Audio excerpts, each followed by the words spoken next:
Everybody's got a price for the $1 Million Man. Who's that kid? Nick. He looks like Beaker from Muppets. The one on FS1, Nick Wright. Oh, Yep. Yeah. I got something That's for amazing. I did not even.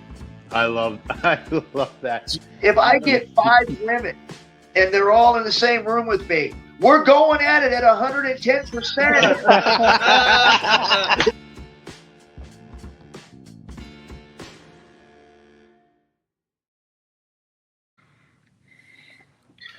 Welcome in, everybody. It's the Lazy Booking Podcast on A2D Radio.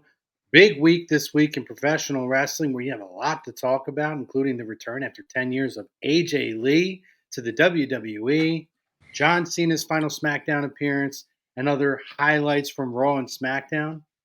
And happy to be joined again by my co-host, Eric the Archer. Archer, what's up, brother? What's going on, Chrome? Hope all is well. Yes, another week where we don't have anything to talk about, so let's get going. Yeah, absolutely nothing. It's another week where we just kind of sit here and twiddle our thumbs. Yep. No, lots to talk about. Really exciting week. We're going to cram it in the next 45-ish minutes or so. But we got to show some love to our show sponsor and the sponsor of our opening topic. It's Specialized Physical Therapy. Our doctor, Dr. Paul Vidal, and his award-winning team can be found in Burlington and Cherry Hill, New Jersey at their physical locations. You can check them out at the web, specializedphysicaltherapy.com. Any aches, pains, any kind of long-lasting physical ailments and issues, contact his team. Let them check you out, put you on a program, and start heading you back to a better quality of life. So check them out at specializedphysicaltherapy.com. As we said at the top here, Eric, AJ Lee returns to WWE. Highly anticipated, much asked for over the years. And it's finally here. So with that, our opening topic is our agree to disagree. WWE teasing AJ Lee's return after 10 years was a smart booking decision. Agree or disagree? Anybody who's watching us live on X/Twitter, Facebook, or YouTube, please chime in, like, subscribe, follow, share this video out, and we want to hear your comments today on what turned out to be, I think, one of the biggest returns we've seen in a long time, even with it being in Chicago, and we know that that's a favorable crowd. But Eric, dive in here for me, buddy. Kick us off. There's been a lot of conversation. Did WWE miss an opportunity to surprise here? We know they can do it. They did it with Brock. They've been able to do a lot of that stuff actually lately, in a time where it seems like it's very difficult to tie up the loose ends and make sure that nobody's whispering in the ears of the dirt sheets. But what do you think here, Eric? Was this smart? Did they kind of tease the obvious and gave us the obvious?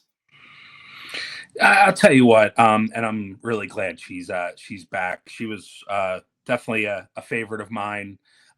Those that are not familiar, she multiple-time Divas champion and the wife of CM Punk, and she did a lot during her short tenure with the WWE. She was a multi-time Divas champion. She was the general manager of Raw at one point. She had a nice little storyline, love triangle with Punk. Ironically enough, Cena, Dolph Ziggler, a lot of those guys, Daniel Bryan. There was a wedding. There was a lot of good highlights. And I think what was it? How many seconds that he lost the title at WrestleMania 28? Was it 8 seconds? Something like that. 8 seconds, eight or 9 seconds. Got kicked in the face. Yeah. Kisses her on the apron in the opening match and gets a nice sweet bro kick to the kisser for the 1, 2, 3. Definitely had an impact. And I will say, to answer the question, I agree that it was smart. And I think it was kind of like one of those obvious things that was going to happen anyway. So why not just, go into it? I saw some people saying, oh, well, I don't know if you saw this, but WWE Shop, I guess, teased it where someone was looking for AJ Lee swag to wear to the show in Chicago, and somebody's like, oh well, we someone from WWE Shop said, "Oh, we plan to have that soon for AJ Lee," and named her specifically. So, right there, the cat's out of the bag. But I mean, if you're following along the story, you kind of knew this was going to happen. It's kind of the husband and wife duo of Seth Rollins and Becky Lynch, and I know they were teasing a little bit of Rhea Ripley and other. I don't think there might have been any Bailey as another potential person, but I think this was something that was obvious, but in a good way, where there was a lot of anticipation. I think them teasing it got a lot more eyeballs on Friday night. So for those that aren't watching the product and know who she is from watching it back 10 years ago, it got them to watch. And clearly it worked, because not only did they watch on SmackDown, but if you look at YouTube, there was I think one of them had over 4 million views of her return. So it clearly worked. And I think in this instance, it was smart to get more eyeballs on it, because you kind of knew if you were following along. I mean, it wouldn't make sense for somebody else to come back, because they're not the real life spouse of CM Punk. So it had to make sense, and it was obvious what was going to happen. But I think it was executed perfectly, and they did a really nice job. And to your point about Chicago, Milwaukee last night. Huge pop for AJ Lee once again, and that segment. So clearly it worked, and people are ready for the ride they're going on this story to culminate at WrestlePalooza.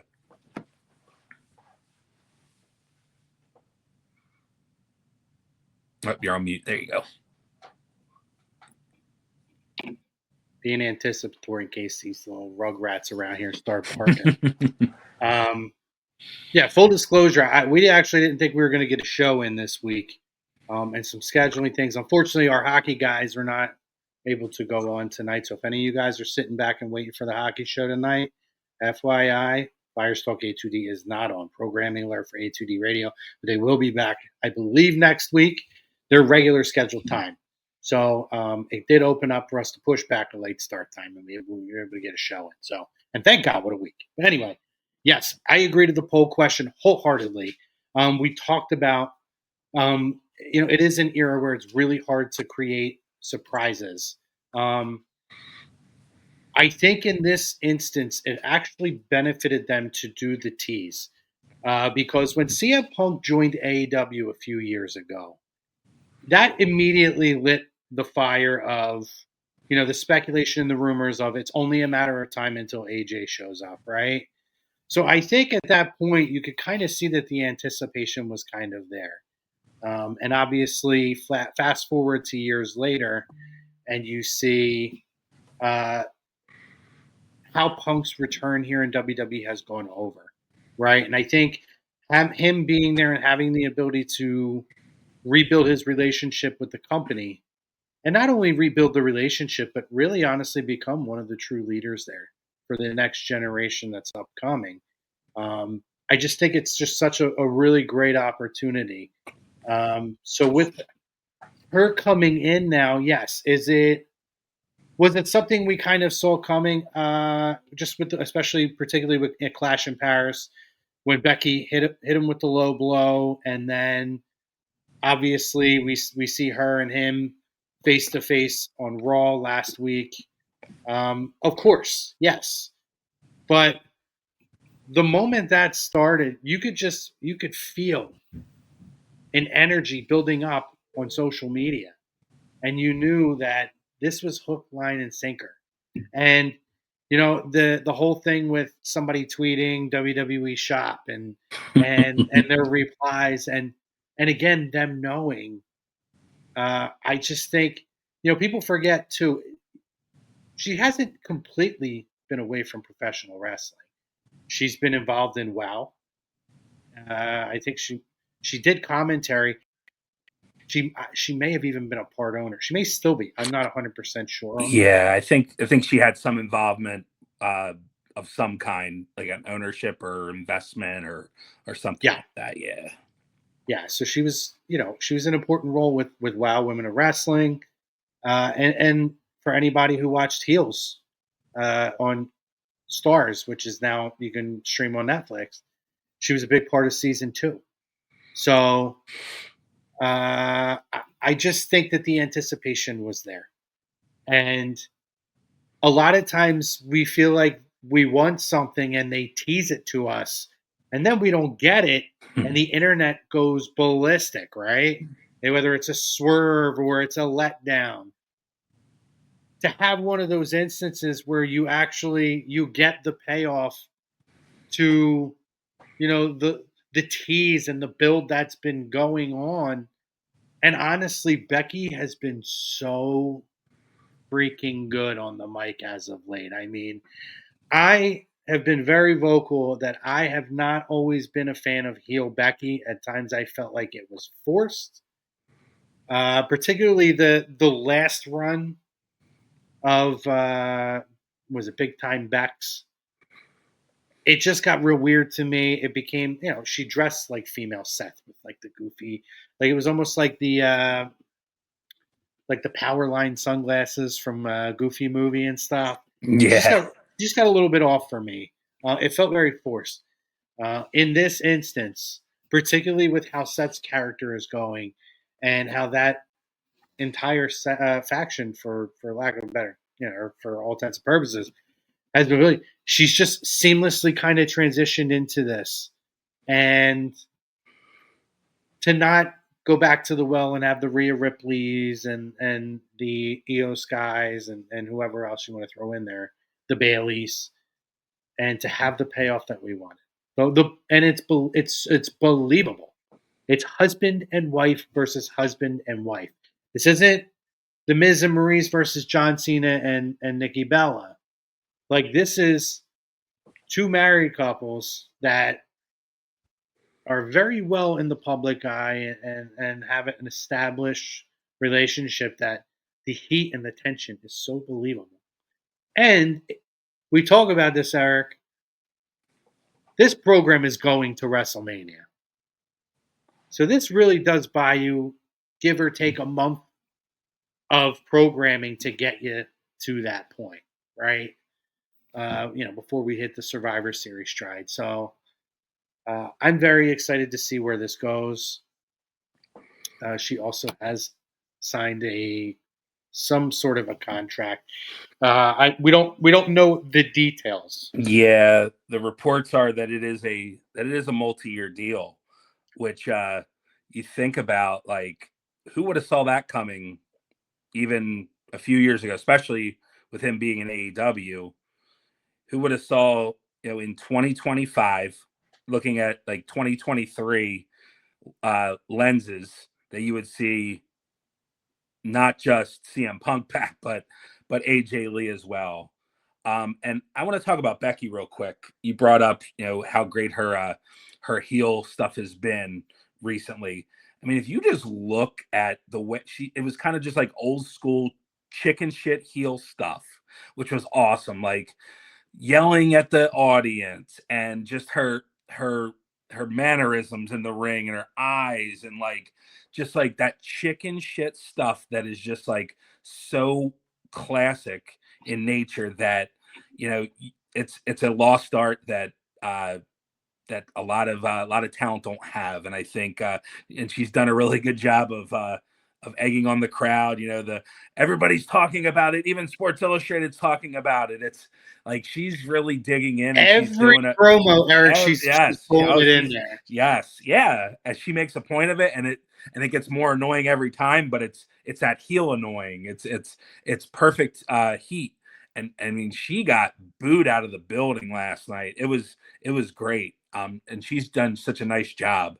Because AJ Lee's back, yeah, the big baby face, but you have to have that heel dance partner to work with, and for it to make it watchable and to make it appealing to the fans. So yeah, I'm really looking forward to seeing that match at WrestlePalooza. I'm sure AJ Lee, I mean, she looks like she did in 2015. She looked like she hasn't aged a bit. And I'm sure clearly she stayed in shape of one way, shape, or form. But that's one thing, staying in shape. But that wrestling shape, we'll see how it goes with this first match. But I'm sure it won't take long for her to get back get back in those Chuck Taylors, I would say. And it's gonna be really fun. And to your point as well, it's somebody different at the top.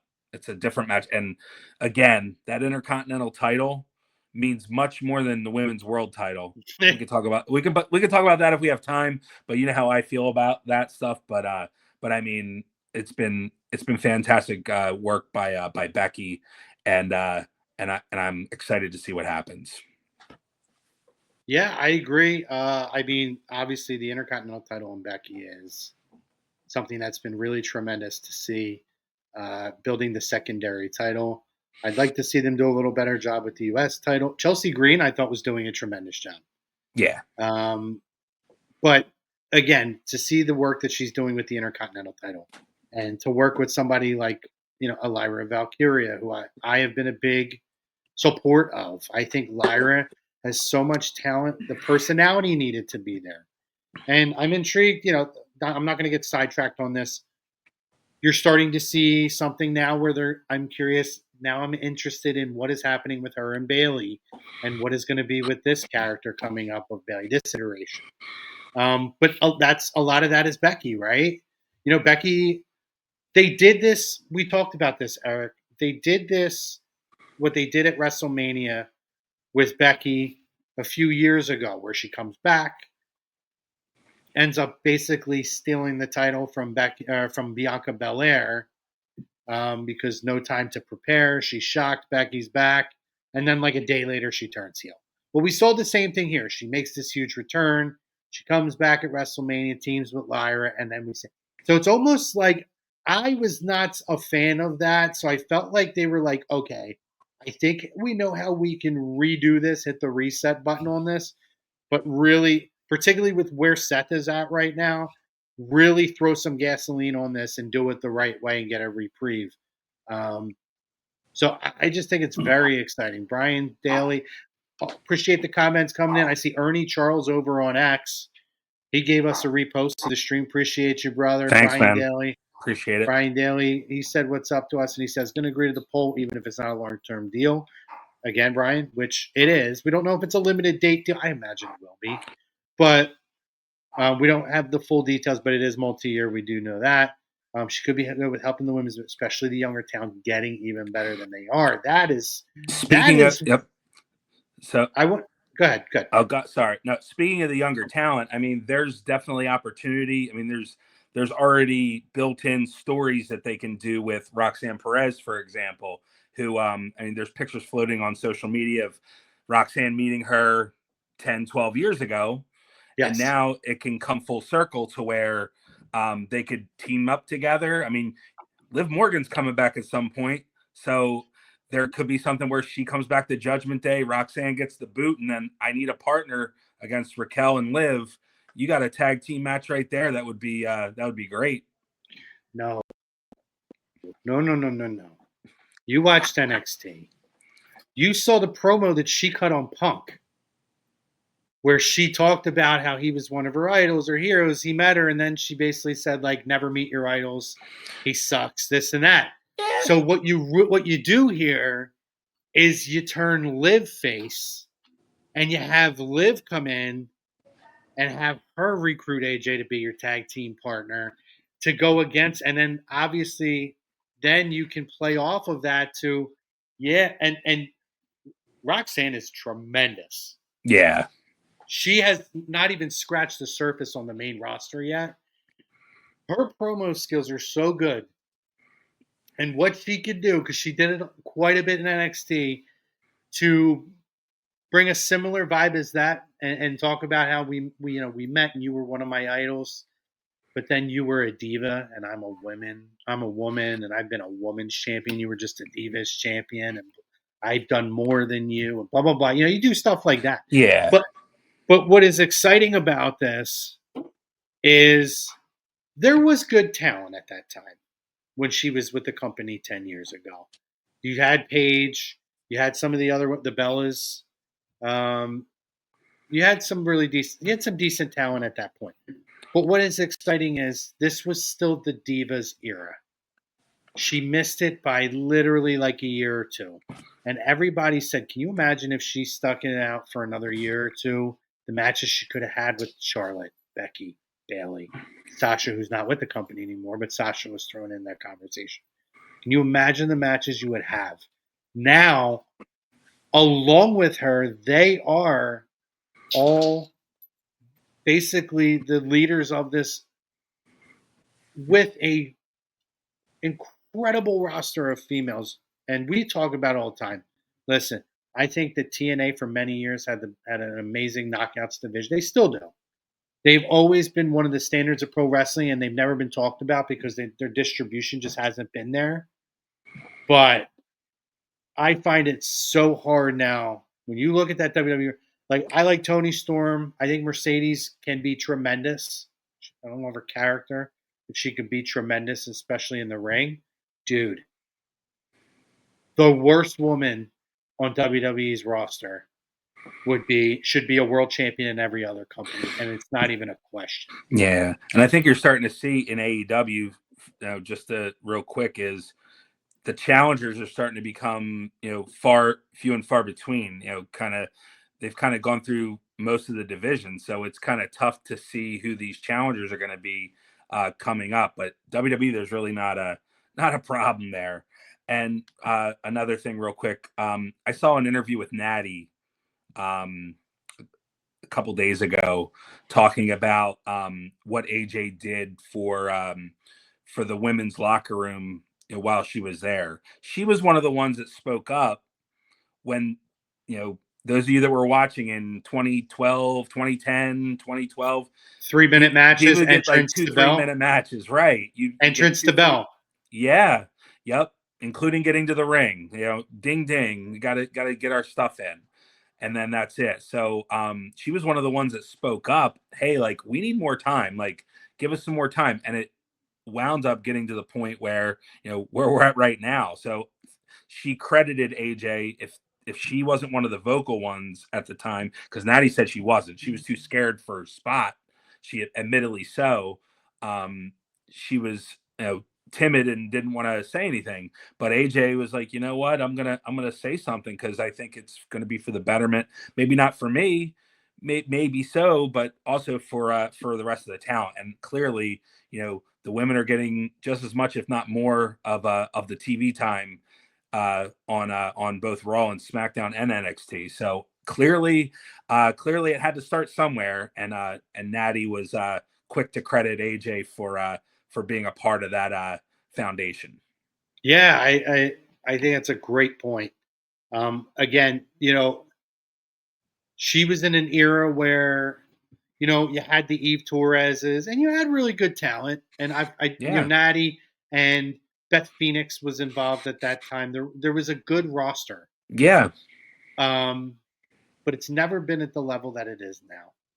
Oh, no, definitely not. And it's been said about her. I'm glad that Mickey got a chance a couple of times to come back and kind of get in there with some of the younger talent. And I think this is an opportunity for her.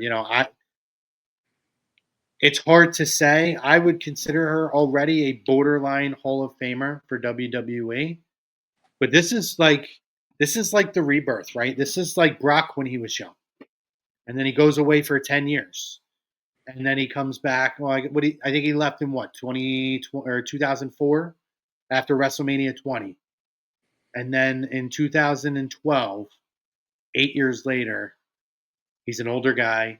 He comes back and had a rebirth of his career. And I think that this is an opportunity for her to cement her legacy and prove. And I don't think there's many doubters out there, but there is some that I have seen. It's an opportunity for her to come in and prove that she wasn't a big fish in a small pond at that time. She could have gotten in there with anybody then, and she can get in there with anybody now. And again, to what you said, she is in tremendous shape. She is very involved in fitness.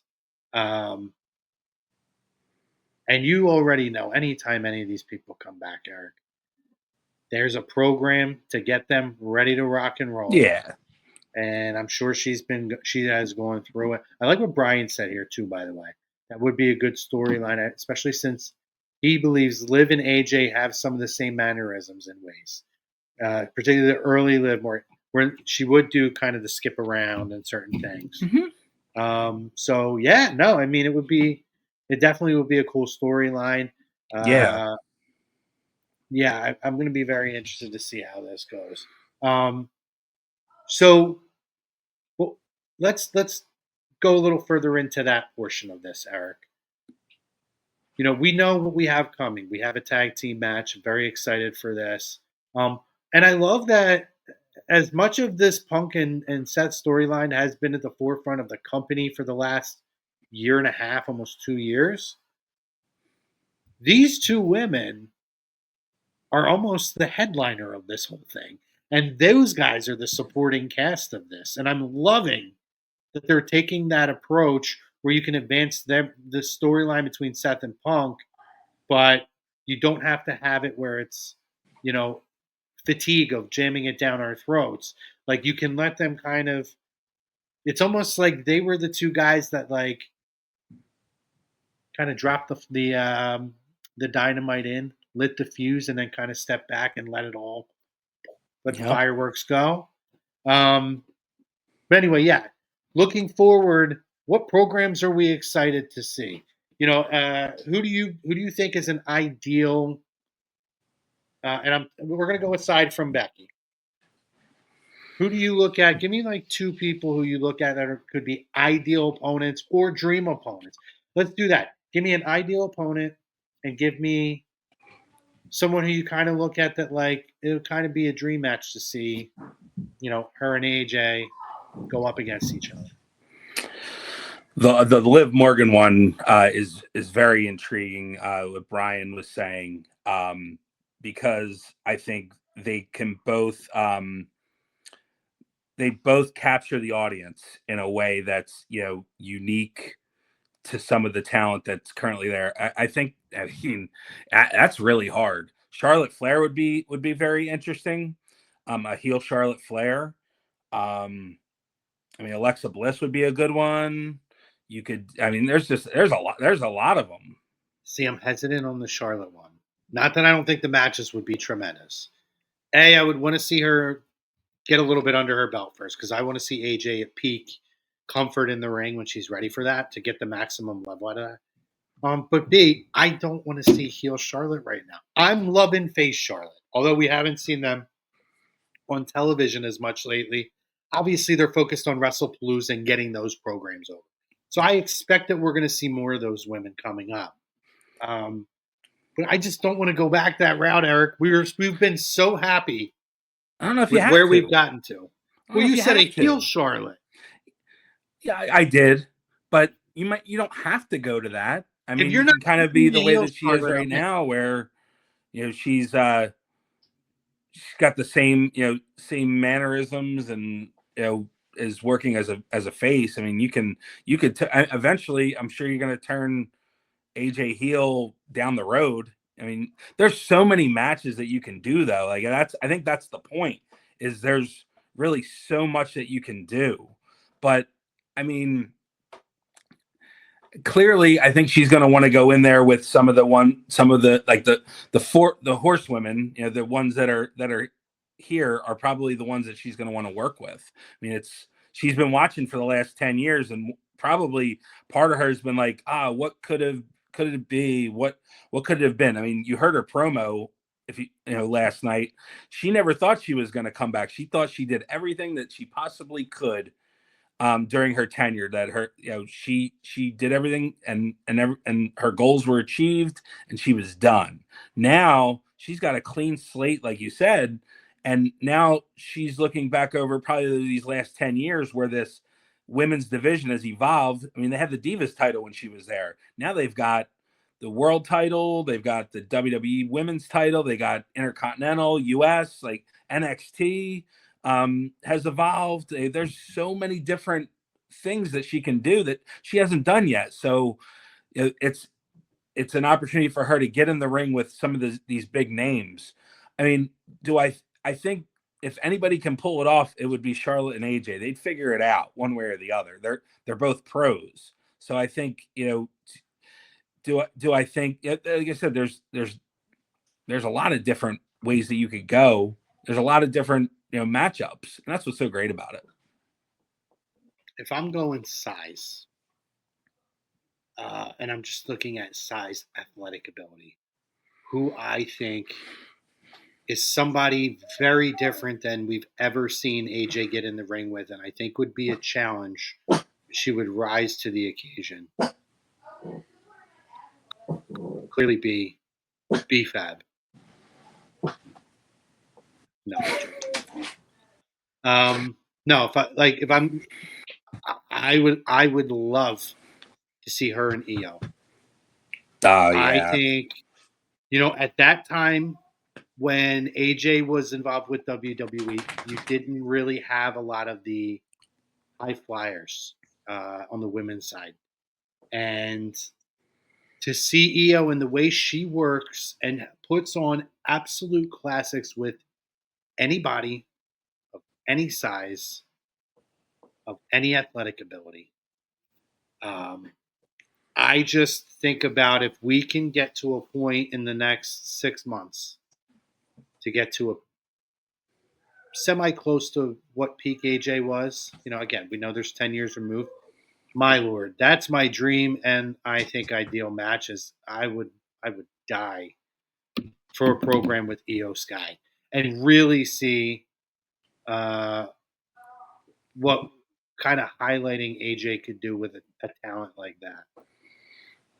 I don't think there's bad matchups too much on the card. I mean, besides, I think she'd get a match out of B-Fab too, to be perfectly honest with you.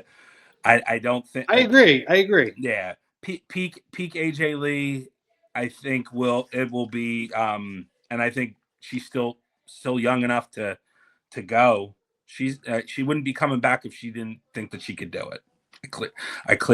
Clearly she thought that she did everything she could accomplish, and now there's another opportunity, and she doesn't want to tarnish that by coming back and being half of what she was. She wouldn't. I don't think she would even consider coming back if she didn't think that she could be better, if just as much, if not better than what she was.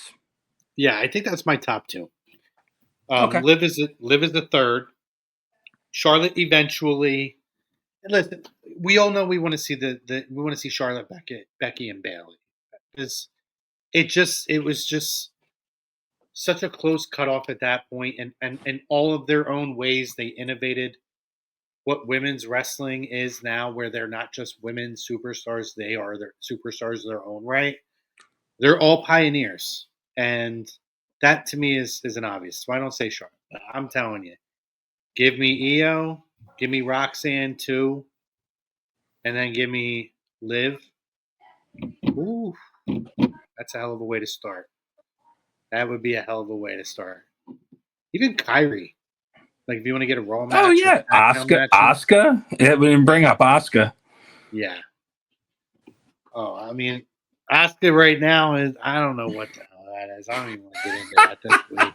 I am, and I am the biggest Asuka fan you'll find.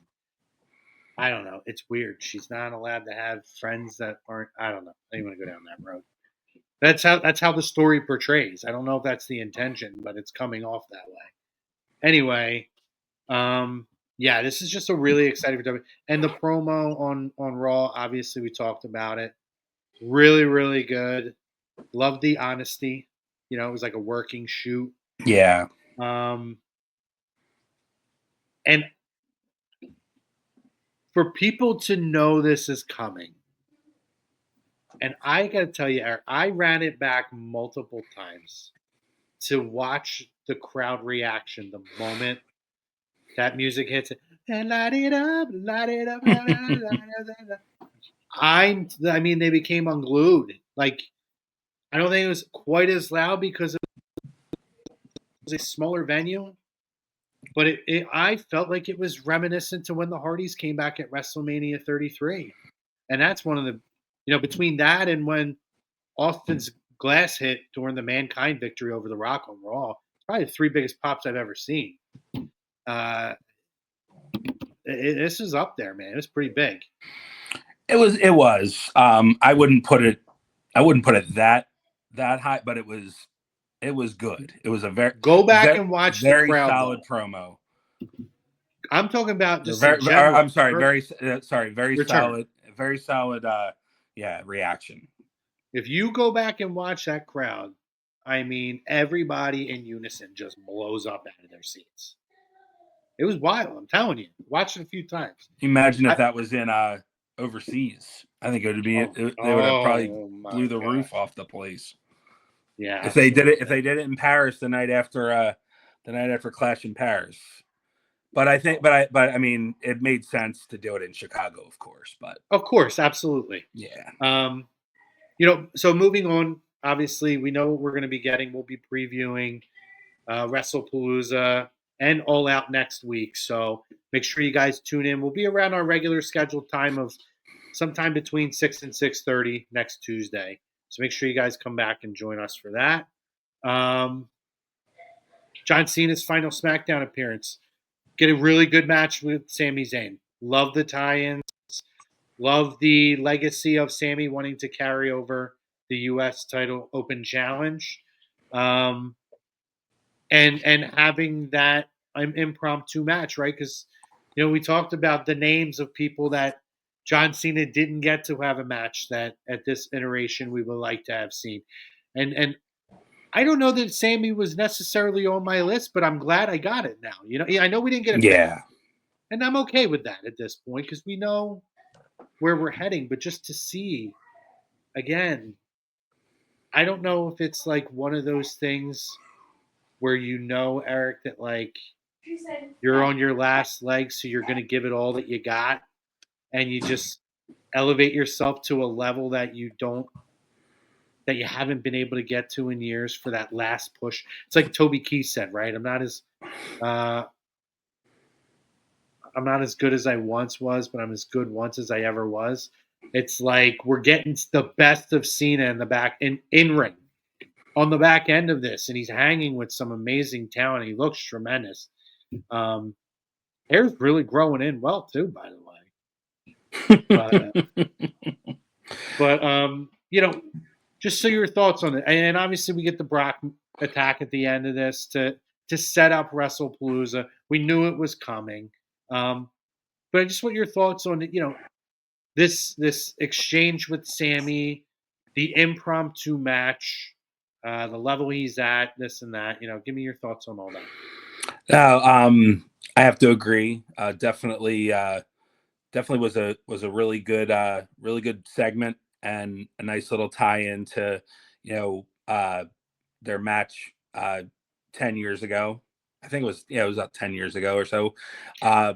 Isn't this the same match that Sami was so pumped he threw his arms up and tore his rotator cuff? Yep, that's exactly right. And Bret Hart was the one who announced him he was the one who announced Sami Zayn to the ring, which was really cool.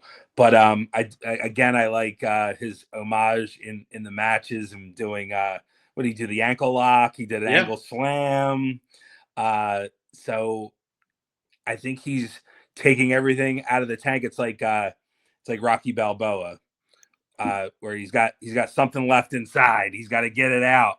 He's getting everything out in his last few months, and he's delivered. This is the third match now. The last three that he's really done well. I will say, I'm a bit curious how the match with Brock's gonna go. And I don't think it's due to Cena. I mean, Brock hasn't been in a match since Cody at SummerSlam a few years ago. And I'm sure he's been hunting and fishing and being a butcher and all that stuff. So I mean, if anybody can do it, it's probably him. He's just a freakish athlete, but I'm hopeful that this match is going to deliver just as well as these other ones, but I'm cautiously optimistic because, and I'm thinking this is probably going to be like a slugfest, kind of similar to their match at Extreme Rules, when Brock returns. So if they can do it that way, I think it'll be good. But I wouldn't, I'm cautiously optimistic. I'm hopeful the match will be good, but because there's so much momentum and such good work by Cena over the last few matches that I'd hate to see it kind of take a step back, and not because of him, but because of his because of who he's in the ring with and who the story who he's in there with. I think it's going to be. Listen, it's not going to be the Matt Classics that we've seen. This is going to, we're seeing all phases of John Cena at this point. So I think this is going to be a knockdown, drag out brawl. Plain and simple. Am I wrong? Didn't he do one of Christopher Daniels' moves? He did. He did like a winged angel. He did something to that effect. Right. Yeah. Which again, I don't know. So again, we're talking about all these really cool things that we're seeing. We see him, we're seeing him do Canadian destroyers and everything else. So the thing is, like, a lot of people don't know this, and again, it's why this is where it's good to be a really deep wrestling fan. Is Christopher Daniels is one of John Cena's earliest trainers.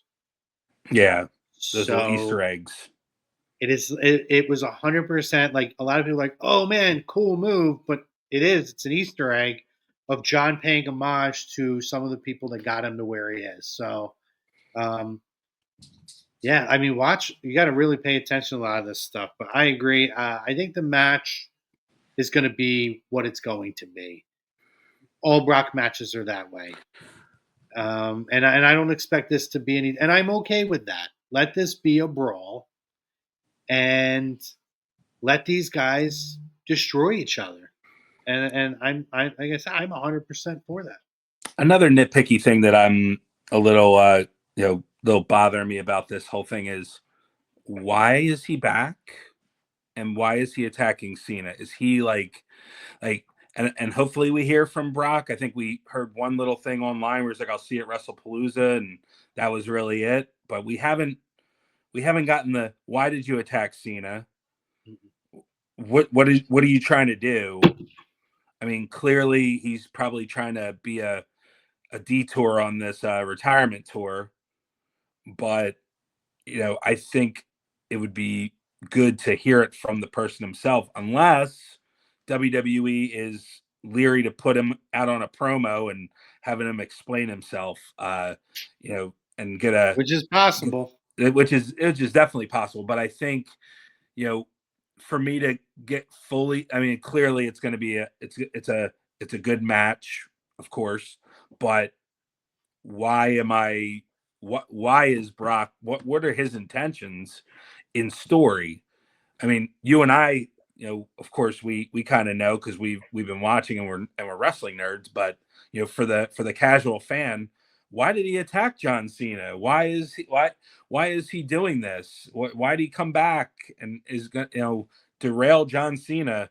No explanation. So I think maybe we hear from him on Raw next week. I think Cena's advertised on Raw. Maybe we don't hear from him. But it's just one of those things where it's like, maybe they think it's writing itself, but maybe he's Rock's sent enforcer to get back at Cena for not carrying out the mission.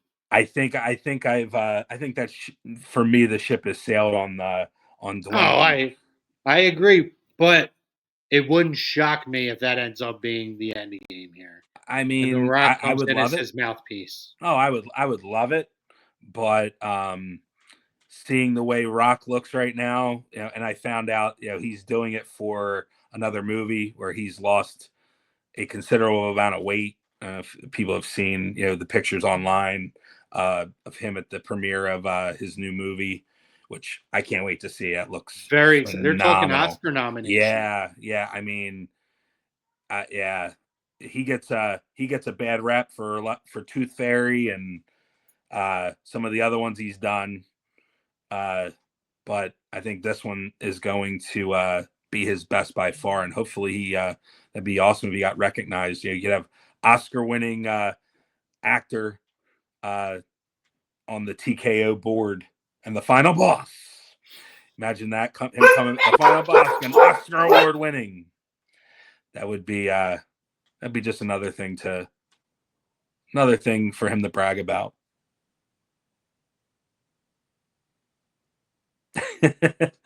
But yeah, I'm looking forward to that match. I think Wrestlepalooza seems to be shaping up pretty well. I think there's definitely some intrigue in those two matches that we talked about. So let's do this.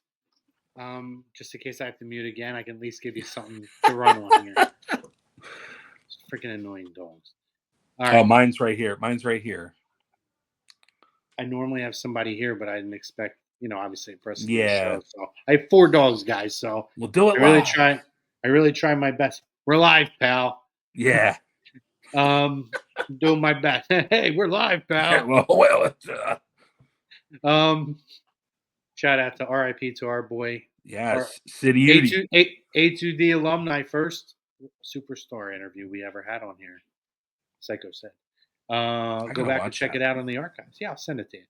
Awesome. Now, it wasn't visual. This is back when we were in studio. That's all right. So he called in, but we got like an hour and like 15-minute interview. It was awesome. Oh, that's awesome.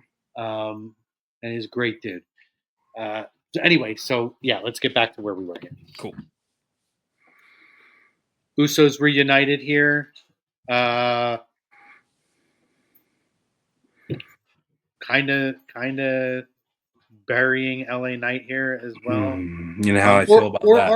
Or are we? I don't know. But your thoughts on obviously where we're at with this. I'm very excited, by the way, also. I don't want it to be like a long-term, like, okay, we got our run with Jay. Now we're going back. You notice they introduced them differently. It's Jimmy Uso and main event Jay. So it's not the Uso. They are introducing them as individuals, which I am all for. Talk about them being one of the greatest tag teams of all time. I don't want this to be a long-term thing. But we got a couple comments in here too. But I am very excited for this. So I do want to get your thoughts. And he said, is it though? Extreme Rules was, but Suplex City, I'm saying not so much. Oh, yeah. The Cena Lesnar. Yeah. I mean, I guess in a way they feel, like I said, that it writes itself and there's probably no explanation needed. I mean, if I were to guess, we're probably not going to hear from Brock. I think it's just going to be action moving forward as he's done. The previous 2 run-ins that he's done. So it wouldn't shock me if we never get an explanation. It's just his actions that are doing the talking. But this is an interesting take here by Pete. Pete, our boy Pete, who does Film Don't Lie. And he comes on with us sometimes. Pete, I need to get you on here in the next couple of weeks. Yeah. Because I need to have this we need to have this conversation with you. I don't see it. But Pete sees things in a very, I don't say different in a bad way. We look at wrestling differently, which is great. That's what makes great conversation. Yeah. So I want Pete to come on. If you hear me out there, buddy. Next few weeks, I want you to come on with me and Eric, and we want to have a discussion on how we're going to get there where this can work. If you think that's going to happen, how do they make it work? How do they get there, and how do they make it work? Start doing your homework and booking it now. But your thoughts, Eric? So, okay, sorry. Please. No, all good. So, I'm not with you on this Uso thing. I think it's kind of just I hope it's short term because I mean I just don't see the appeal right now of seeing them back together. I get why they are, they're defending Roman Roman's out in storyline, and they want to get back at the Vision. But I don't, unless they plan for the Vision to go over and they pin Jimmy, and then it continues the story. I just don't see there being much value to this match, except for to get Braun and Bronson over against the greatest tag team the WWE's ever had, as far as the championships of that nature. But back to LA Knight, you know how I feel about LA Knight. I just don't know. They're going to have to do something to Pete's point. Is somebody going to turn heel? Because Jay super kicked Knight last night. Jay's not turning heel. He's too over right now. I don't see that. I don't see that happening. But LA Knight's over as well, so something's got to give. I just don't know why we even had to get to this point. Like, why? Like, I get it. And listen, the reality is, sometimes in life, two good people just don't get along and don't like each other. And I'm okay with that too. But we don't. Why do we? Why? And why do we need this program now? Yeah. Why do they like? What are they leading us to? And do I really feel like I need this now? I'll say this though, Eric. This is why I think this is a good move with the Usos. I believe that we're heading towards Braun and Bronson capturing the tag team titles. And to build more stock in these guys, they take Roman out. They take down the Usos, one of the greatest tag teams of all time. I think this kind of leads their march to the tag team titles. And again, the Usos are individuals now, so as a tag team, they're a legendary tag team, but they can take the loss and they'll be fine. They'll go about their singles runs that they're doing now. But it's still a great notch to put under Braun and Bronson. In our chat, I've been saying that for weeks about they should put the tag team titles on Braun and Bronson. You're not doing anything with them right now on Raw. Who are the champions? Judgment Day? Judgment Day. Exactly. Like, all the tag teams basically are on SmackDown right now. They're doing a pretty good job there. But Raw has been kind of just absent. They're Finn and JD are in singles matches half the time. So it's a good opportunity to build them and build the tag team titles at the same time. I also said this, I think what Raw is really missing right now is, WWE talks a lot about this wow and surprise element. Like, hey, we want to get a viral moment. Hey, we want to get likes on YouTube and views and all this stuff. What better way to get views than to have a surprise title switch on Monday Night Raw? Like, how long has it been since we've had a surprise world title win by a babyface on Monday Night Raw? I can't even remember the last time it was. Like, you've got how many months till WrestleMania? Clearly, we don't think Seth's losing the title anytime soon. And clearly, he's in a program with CM Punk right now. But, there's got to be some surprise element that things are missing. Like, Raw, as of late, has just seemed to be kind of cookie cutter. You have your promo at the beginning. You have your stuff with Asuka and Kyrie and Io. And then you have your segment with Becky. And then you have your match with El Grande Americano and Penta and Rusev and Sheamus. And thankfully, they gave Penta a different opponent. But he lost to Rusev last night. Not pumped about how he's been booked. No. But just saying, like, there needs to be more of a surprise element on Raw specifically, because it's just same old. So, like, that's why I don't think I'm as invested in this Usos versus Vision match, because it's been the same stuff every week. You added Jimmy Uso into it. Kind of how that all came about in Paris. He ran in and Braun and Bronson just walked away. Why'd they walk away? They don't think they can handle Jimmy Uso together? Like, just talking like in storyline, but it's kind of just like it's kind of thrown together just to have something. But going back to my point, I think a month ago you could have had LA Knight win the World Heavyweight title, gotten a huge pop, gotten huge views on social media, and then he drops the title a week or two later to Seth Rollins, and you don't hurt Seth Rollins at all. But you got somebody over. Now you got LA Knight who's just floundering, and he just lost clean to Bronson Reed. I mean, that's probably your second or third top babyface on Raw, and what are you doing with him? It's just, I just don't understand what they're doing with this guy. They moved him over to Raw. He wasn't doing anything on SmackDown. He's clearly over. Like, and it's been like that for a few years with him. So it's like, do they turn him heel? Like, what do you do with him? He's such a good athlete. He's so good on the mic. Like, it's frustrating, to see, like, because I'm an LA Knight guy. I'm an LA Knight mark, and I want to see, like, I think he should have been world heavyweight champion already. He doesn't need to be a long reign. Give him it for 2 weeks. What's the harm in that? Yeah, I see the argument both ways. There's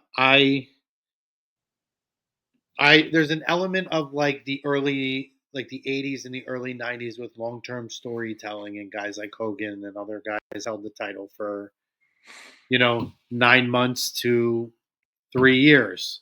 It was pretty much almost every title run, right?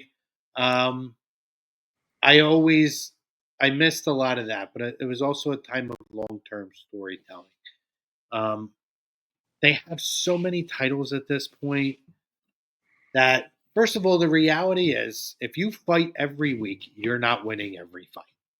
Like, I've made the argument that our buddy Nick makes, but I've been making the argument for many years until I kind of started to come around after Roman's run of I see the value and the kind of the nostalgia of what it's like to have a long-term champion. But I've always said, like, I don't understand how, like, this is like, I know we got to suspend belief, but like, you can lose every match and then suddenly you're a bad guy and you don't lose a match for a year and a half. Then you find yourself and your morals and you're like, you know what, this kid just got to my heart, and then you lose every match again. It makes no sense. It's just not logical. Like, it's like Cena now, right? It's like, okay, are we gonna have Cena start dropping? Like we talked about, right? Like he was, like before he was losing to, he lost to Austin Theory, he lost to Solo. Now he's Super Cena again, and having these great matches. But it's like that wrestling logic that kind of just doesn't make sense in real life. But I think too, like, it's just for me as somebody who, like, I'm gonna watch the product anyway. But are people who are watching it just starting to watch it on Netflix, and they're seeing the same thing every week? After a while, it's like, why am I watching this? Like, what value am I getting from watching the same guys come out every week, seeing Seth Rollins and the Vision just dominate everybody? It's everything though, Eric. It's all of them.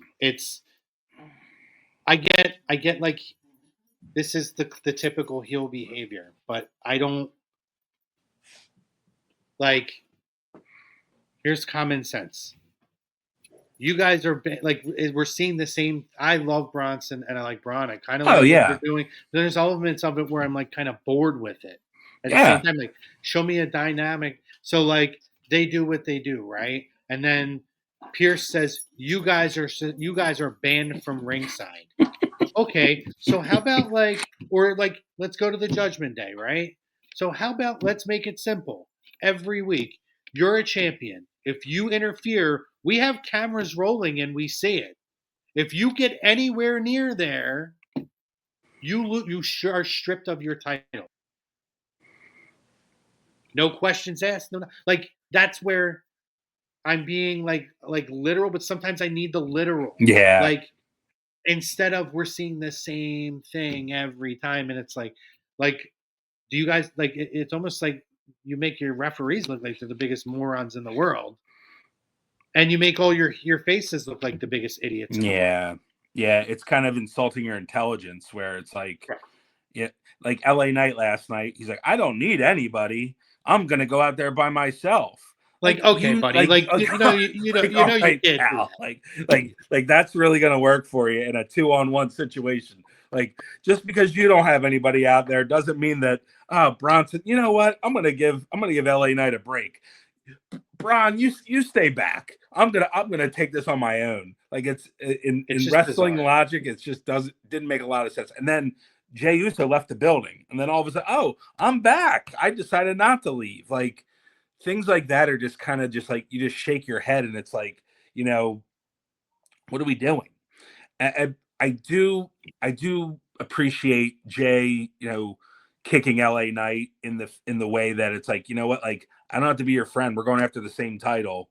Like, Correct. I'm not going to do you any favors. Like, I can appreciate that, and Well, I that's can common sense. like, finally a little sprinkle of common sense. But to what point, now LA Knight, not only did he lose the match, but then he got kicked in the face, and now where's he go from there? So we'll see what happens. Like, the next thing would be, are you turning him? And I think Pete brought up a good point. Like, somebody is eventually going to be like, I'm sick of getting beat up every week. I'm going to join these guys because I'm sick of getting my ass kicked every week. So, but that's like the logic that we're trying to explain, where it's like, is WWE, is the writing team thinking that same logic? Sometimes it doesn't seem that way, and I think sometimes that gets lost probably in that weekly writing. You see it on paper, and the way it's executed is 1A and 1B. So it's like, what are you going to get? But I think right now too, it's tough because you've got Seth, but he's in another program, so you really don't have anybody else there, heel or babyface wise, that's like, stepping up to, not having Roman is hurting a little bit. And I think right now, I think everybody's just anticipating that. That's why you bring up like Seth. Like you said it last week or the week before. We'll see Seth losing the title to WrestleMania. So what do you do between there? Like, what's wrong with, hey, like, he messes up one night, something happens, and we get a new champion, and then, all right, I'm gonna get a rematch, and I get it back 2 weeks later. No harm, no foul, and you get more heat by doing that. I think what the logic needs to be, if we're going to go long-term main title holders, then there needs to be, and I always felt like this is the purpose of it. Your secondary titles can carry periods of time, Yeah. particularly with how deep the rosters out are. You have former world champions carrying some of these secondary titles. So I mean, you remember, really, I'm sorry. Now, remember, like, back in the day, like, the top guys would wear the tag team titles, and then they would start a feud with each other. Like, it was like right, those tag titles were used for that exactly. Sorry, go ahead. right. No, just saying though. I mean, that's to me is the simple solution. I have no problem if you're going to run Seth and you're going to run Cody to Mania. No problem. Then if this is what the solution is, then we need to emphasize the United States title, the tag team titles, and the Intercontinental title more. And again, what we're seeing with the women's now, I feel like their main titles are kind of in flux. But you know what, Eric? To the point, what has happened has happened. Your women's world champion got pregnant and is gone. Whether we agree with how they're getting to where they're getting to, right? I'm going to remove that. What are they doing? They are featuring the Intercontinental title to show an emphasis on that title and allowing that title to be the carrier, the driving force of the women's division while that title is currently vacated. And it's working. It's incredibly working. I mean, you had AJ Lee steal the title and walk out with it around her waist. You've got the visual of what AJ Lee, a former Divas champion, legend, future Hall of Famer, would look like with that title on. That's not by accident. So that is what we need to see with the men's side. I don't mind what they're doing with Seth and what they're going to be doing with Cody. Obviously, we know Cody is out because he had a baby, which was crazy that nobody even knew that was happening. Just one day, it's like, hey, yep, congratulations to them, by the way. yeah, But congratulations. I do believe that is what the solution is. I think that they need to emphasize that stuff. So, anything for the final cause here, Eric? Before we jump off, we've had a great show. We didn't even expect to have a show today. Let me see here. Now you tease it as the guy in question on the Bayface War Games team. There you go. Dynasty. Thank you for the comments. Yeah, I think that's a good way to you've seen it before. The old school WCW War Games. You have somebody do the nice little turn, and the Horsemen were notorious for that. And you could do that easily in that type of match. So good stuff. Yeah. Anything for the cause before we jump off of here? No, thanks everybody for jumping on and listening to us. Definitely like and subscribe. Chrome and I are trying to get popular. No, I'm kidding. We already are. No, we're already over. Damn it. I'm over, damn it. But just want to bring. We haven't been on since we didn't talk about our night at AEW, and I just want to shout out. It was good to get out to 2300 Arena and experience and see the building for the first time in a long time for me. And it was a good night to catch up with friends and see. It was a good show. We dig a little at AEW because we care, but they did put on a really nice show and a nice tribute to Taz. And I think they're done their residency this week. So looks like it's been a success, which is great. And that's it. But yeah, thanks everybody for joining us. And I know next week we'll talk more about Wrestlepalooza and All Out. Like Chrome said, it's going to be a fun weekend coming up on the 20th of September. Get ready. Yeah, AEW was awesome. Just to kind of touch on that a little bit, Eric, before we do hop off. Since we dove into it, you said you have the building in a while. First time really checking out AEW. Just kind of what were your thoughts on the presentation, the layout? I can tell you, if anyone hasn't been there, first of all, if you go on Max and you watch that first episode, so I'm going to pop a picture up here in a minute. We were right near the entranceway. So literally, almost every segment, they did that span over the aisleway, and you could see us right there. Just look for the big guy with the Barkley jersey, Saquon Barkley jersey on, and the big fat head, and there's us right there. But talk about your experience getting back to the arena and what AEW was able to accomplish with all of this. Yeah, they did a really nice job. I think that building, those that are not familiar, it holds 900 people. Doesn't hold a lot of people, but they maximized the space. And on TV, it looked like you were it looked like a regular show. They did a really nice job with the setup. I think utilizing the space for what they had. If you've seen their promos in the back, they're doing it under the overpass and using the outside space as much as possible, because there's really not a lot of space to utilize there. So I think they've done a really nice job of capitalizing and utilizing the space that they had. And again, like I've said before, I think it's smart to do these residencies. You're not spending as much money. You're utilizing small venues. You're making it look full, and it's a perfect presentation for them. And for the audience, it was a great experience. You're up close. Had what's his face from FTR give me a nice little crotch chop at the beginning because I was and we were giving Stokely a nice little hoe treatment, but it was a lot of fun, and I know Chrome got some pictures with some of the talent, so I think we were really right there. It was good, and I think they put on a really good show, and they utilized the space. Like I said, they utilized the space adequately and very well. I had a good time. Yeah. Obviously, they did the tribute to Taz, Yeah. which they were supposed to do. Which again, we weren't there, but they were supposed to do a follow up where they were going to, I guess, induct him into the building's Hall of Fame. Yeah.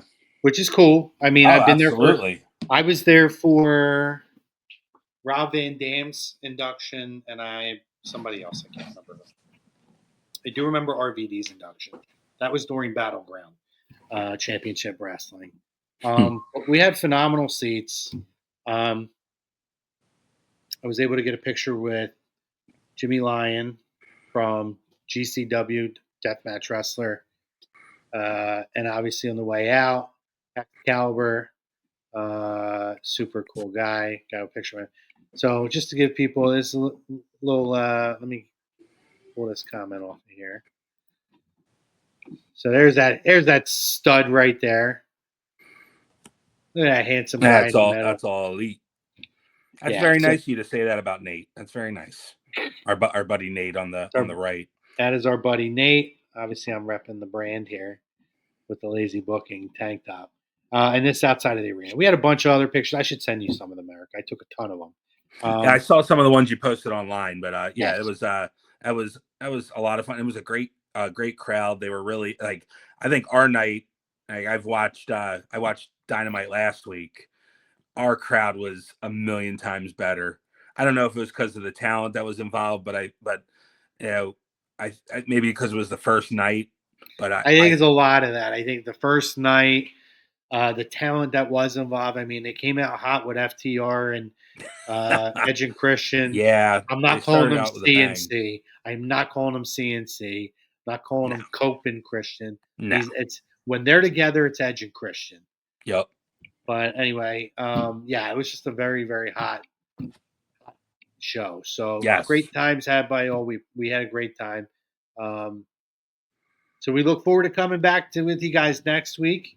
Next week, like I said, we will be previewing Wrestlepalooza, and we will be previewing All Out. And it'll be me and Eric, and we'll see whoever else wants to join us. But yeah, I mean, Eric is my co-host at this point, so we can remove the weekly guest and basically, co-host Eric Archer of the Lazy Booking Podcast. So let's go. Let's go. Very exciting stuff. So that's kind of an announcement tonight. So happy to have you on board, buddy, as I am with SpecializedPhysicalTherapy.com, our Dr. Paul Vidal, Burlington, Cherry Hill, New Jersey. Find him on the web. Check him out. Get yourself situated. But thank you to everybody who commented out there. On your way out, if you haven't yet, please throw us a like, a subscribe, give us a follow, give the show a share. Throw it out there on your personal pages or in any groups that you know, people who may will enjoy a show like this to come out and talk some wrestling. And make sure you guys come back next week, sometime between 6 and 6:30. You set your alerts. You're going to know we're coming up because you're going to get an alert 30 minutes beforehand. Do it. Do it. So for myself, for Eric Archer, for everybody here at A2D Radio, Hockey Guys will be back next week. But until then, we appreciate you. We love you. And tell somebody you love them. Have a good week, guys.